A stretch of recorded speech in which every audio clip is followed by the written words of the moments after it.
तो आज की वीडियो में हम लोग बात करेंगे कि कैसे हम लोग टैक्स बचाएं।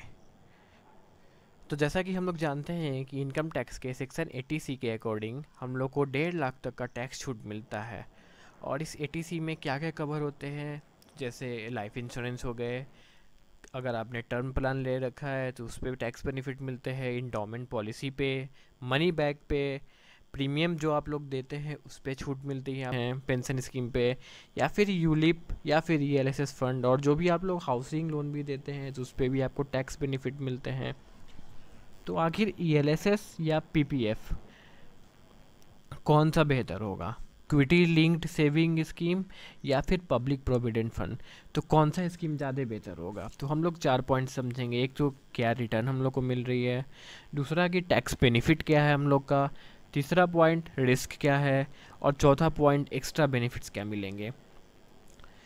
तो पीपीएफ में अकॉर्डिंगली अभी तो 8% मिल रहे हैं, और ईएलएस तो का परसेंटेज तो according to the share market रहता है, क्योंकि टोटली डिपेंड करता है मार्केट किस टाइप से बिहेव कर रहा है, किस टाइप से रिएक्ट कर रहा है।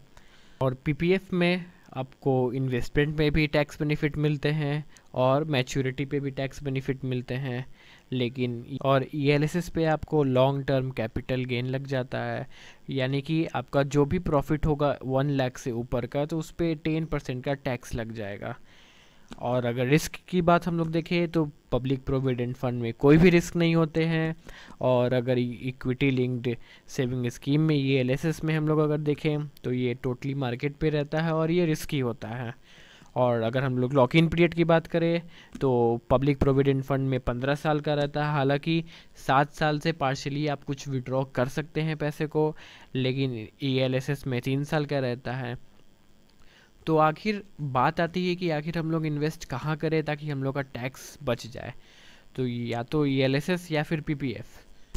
तो पर्सनली मेरा व्यू यही रहेगा कि अगर आप बहुत सेफ साइड लेके चलना चाहते हैं और अगर आपका लॉन्ग टर्म का प्लान है तो फिर आप पीपीएफ में कर सकते हैं, क्योंकि पीपीएफ बेटर है। आप इसको एज अ रिटायरमेंट स्कीम भी, रिटायरमेंट भी समझ सकते हैं।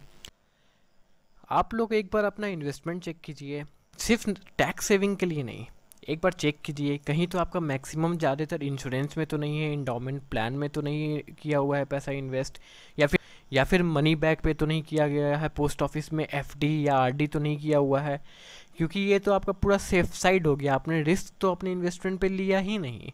तो जब तक आप, हम लोग सबको ही जानते हैं कि जब तक आप रिस्क नहीं लीजिएगा तब तक आपका वेल्थ क्रिएट नहीं होगा। लेकिन अगर आपको थोड़ी सी रिस्क लेना है और अच्छा वेल्थ क्रिएट करना है तो डेफिनेटली हम पर्सनली आप लोग को यही सजेस्ट करेंगे कि आप लोग ईएलएसएस यानी कि इक्विटी लिंक्ड सेविंग स्कीम में इन्वेस्ट कीजिए, ताकि आप लोग को रिस्क भी मिले और वेल्थ क्रिएट भी हो, क्योंकि बिना रिस्क लिए आपका कभी भी पैसा नहीं बनता है। और इक्विटी लिंक्ड सेविंग्स स्कीम में आपको डेफिनेटली लॉन्ग टर्म में काफ़ी अच्छा बेनिफिट मिलेगा विथ टैक्स बेनिफिट। और इसका एग्जांपल जैसा कि आप लोग स्क्रीन पे देख रहे होंगे कि अगर आप लोगों ने इन्वेस्ट किया, अगर 5000 इन्वेस्ट किया आप लोगों ने पर मंथ पीपीएफ में अपने, और जो कि पीपीएफ का एनुअल इंटरेस्ट रेट 8% है, तो आप लोग देख रहे हैं कि आप लोग का मैच्योरिटी अमाउंट अप्रॉक्स 17 लाख के करीब होगा, जो कि आपका टोटल डिपॉजिट अमाउंट 9 लाख था। ठीक है, और आप लोग देख रहे हैं कि आप लोग को 8 लाख का ही इंटरेस्ट मिला। लेकिन अगर आप पीपीएफ के अलावा ईएलएसएस फंड में अगर इन्वेस्ट करते हैं अपना टैक्स बचाने के लिए, तो आप लोग देख रहे हैं स्क्रीन पे कि लमसम अमाउंट जैसा कि हम लोग का पीपीएफ में 9 लाख का ही किया था और इसमें भी हम लोग का 9 लाख ही है। और बस क्योंकि ये थोड़ी सी रिस्क होता है इसमें, क्योंकि मार्केट काफ़ी वोलेटाइल रहती है, शेयर बाज़ार काफ़ी वोलेटिलिटी रहता है मार्केट में, तो वो हर साल डिपेंड करता है मार्केट के ऊपर। किसी साल आपको अच्छा रिटर्न आ जाए 18-20% का, तो एक एवरेज निकाल के हम लोग इस पे भी चल रहे हैं सिर्फ 10% का। हो सकता है ये 13%, 14%, 15% भी हो सकता है ये आपको 10% ही रहे। तो एक एवरेज हम लोग निकाल लिए हैं 10% का। तो आप लोग देख रहे हैं कि सिर्फ और सिर्फ ईएलएसएस फंड में इन्वेस्ट करने पे हम लोग को 15 साल इसका इन्वेस्टेड पीरियड है, और जिसमें से कि आपका 3 साल इसमें लॉक इन रहता है। वही अगर आप देखिए तो आपको मैच्योरिटी अमाउंट ईएलएसएस फंड में इन्वेस्ट करने पे कितना बड़ा अमाउंट मिलता है। आप लोग स्क्रीन पे देख रहे होंगे कि 37,59,000 के करीब आपको मैच्योरिटी अमाउंट आज से 15 साल के बाद मिलेंगे। आपका total deposit public provident fund में 9 लाख ही था और इसमें भी आपका 9 लाख ही है। लेकिन बेनिफिट आपको कहाँ हुआ सबसे ज़्यादा बेनिफिट तो आपको ये एलएसएस फंड में ही करने से हुआ।